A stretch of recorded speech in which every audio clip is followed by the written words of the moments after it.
भूतों का डेरा। हॉरर हिंदी कहानी।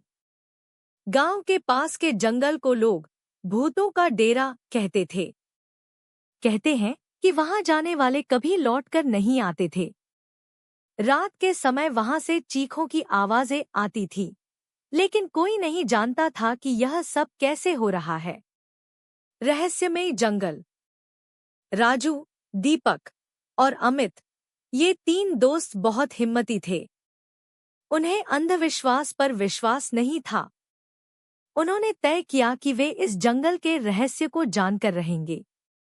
गांव के बुजुर्गों ने उन्हें बहुत समझाया, लेकिन वे नहीं माने और एक रात टॉर्च लेकर जंगल की ओर बढ़ चले। जंगल में घुसते ही ठंडी हवा बहने लगी। चारों तरफ घना अंधेरा था। अचानक किसी के पैरों की आहट सुनाई दी। वे रुके, इधर उधर देखा, लेकिन कुछ नजर नहीं आया। आगे बढ़ते ही उन्हें लगा कि कोई उनके पीछे पीछे चल रहा है। डरावनी हवेली।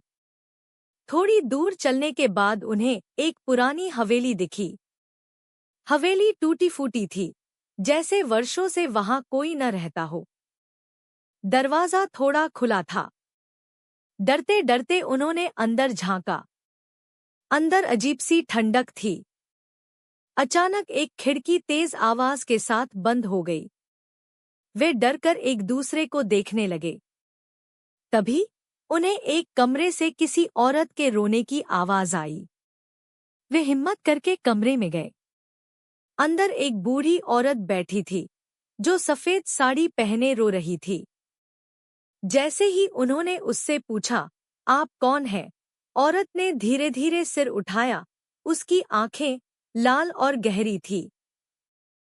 चेहरा झुर्रियों से भरा था, लेकिन उसके होठों पर एक अजीब सी मुस्कान थी। भूतिया रहस्य। अचानक वह औरत हवा में उठ गई और डरावनी आवाज में बोली, तुम यहाँ क्यों आए हो? जो यहाँ आता है वह जिंदा नहीं जाता। इतना सुनते ही तीनों दोस्तों के पैरों तले जमीन खिसक गई। राजू ने दीपक और अमित को खींचा और भागने लगा। दरवाजे अपने आप बंद होने लगे।